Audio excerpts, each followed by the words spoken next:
tidak mengikut kepada seorang makmum yang sedang ikut solat di belakang imam yang lain. Ini sanang. Maka apa pengertiannya Ustaz? Yaitu pengertiannya mudah untuk kita paham. Syarat qudwah yang 9, bila kita sembahyang berjamaah, kita kena pastikan orang yang kita jadikan imam itu bukanlah orang yang sedang mengikut kepada orang lain. Makanya dia bukan makmum. Kalau dia makmum, dia berimam kepada imam yang lain, kemudian kita jadikan dia imam kita, maka sembahyang kita tidak sah. Sembahyang dia sah pula. Dia tidak terganggu. Yang terganggu tuh kita, sebab kita berimam kepada seorang makmum yang sedang mengikut imam yang lain. Makanya nampak macam dua imam, tidak boleh. Dan orang yang makmum itu tidak boleh dijadikan imam. Kenapa tidak boleh dijadikan imam, Ustaz? Sebab dia sedang berimam dengan imam. Macam mana tuh bahasa tuh? Boleh guna atau Cikgu Haji? Boleh, bahkan yang penting kita paham lah.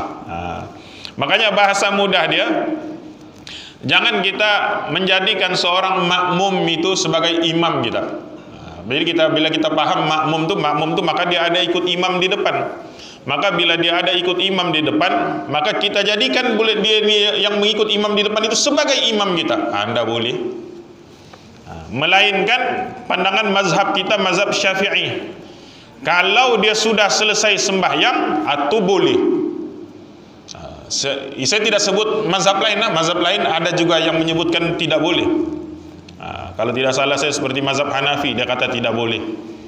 Sebab kenapa tidak boleh? Karena dia pernah berimam dengan imam yang lain, dia pernah menjadi makmum. Tapi kita, kalau seorang makmum itu, contoh orang yang masbuk,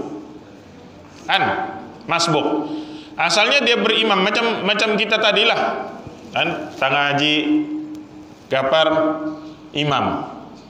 Lepas itu saya datang masbuk, mungkin saya masbuk di rakaat yang ketiga. Tapi saya tadi bukan rakaat ketiga lagi, selesai doa baru datang. Kalang kabut sedikit, awal maghrib sekarang nih. Jadi bila saya datang masuk rakaat yang ketiga, imam pun bagi salam, Assalamualaikum warahmatullah, Assalamualaikum warahmatullah. Jadi saya pun bangkit. Maka bangkitnya saya itu, saya sudah seorang diri, tidak lagi terikat dengan imam yang tadi. Jadi kalau tiba-tiba Abang Ustadz Muhammad Nur datang, dia jadikan saya imam, itu boleh dalam mazhab kita. Sebab kenapa? Saya asalnya makmum, tetapi sudah terputus ikatan saya dengan imam tadi. Maka bolehlah. Tapi dalam mazhab lain ada yang mengatakan tidak boleh juga.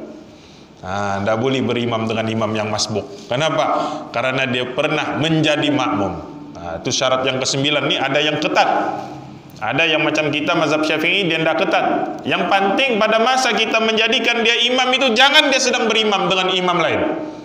Makanya kalau dia sedang berimam, makanya statusnya makmum, kemudian kita jadikan makmum itu sebagai imam kita, tidak boleh. Tidak boleh. Makanya sekiranya ada dua orang yang sedang sembahyang, sedang sholat, dan tidak diketahui mana satu yang jadi imam, atau syak seorang menjadi imam kepada seorang yang lain, maka tidak sah mengikut kepada salah seorang daripada kedua-duanya itu. Andai kata kita datang ke masjid, kita nampak dua orang sedang sembahyang, kita pun tidak tahu mana satu imam, mana satu makmum. Boleh jadi.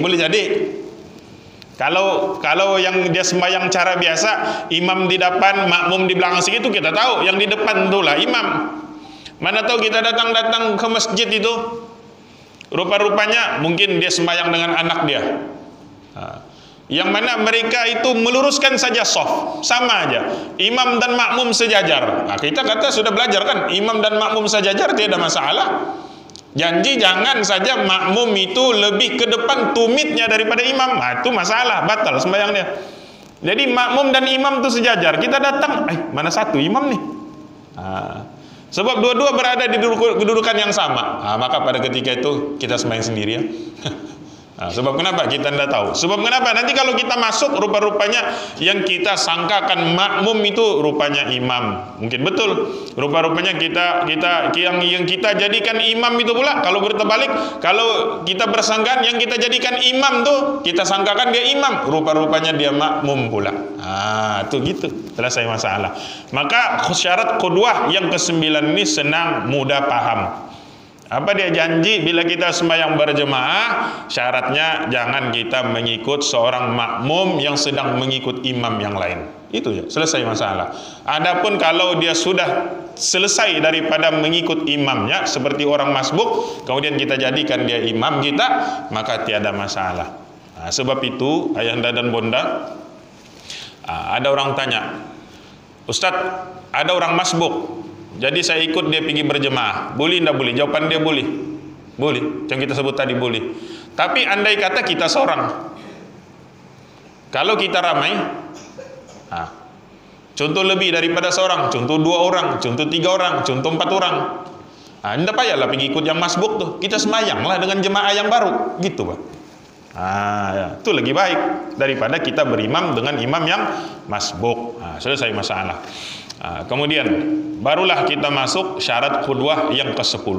Itu boleh paham sudah lah tuh. Syarat ke-9 itu mudah saja.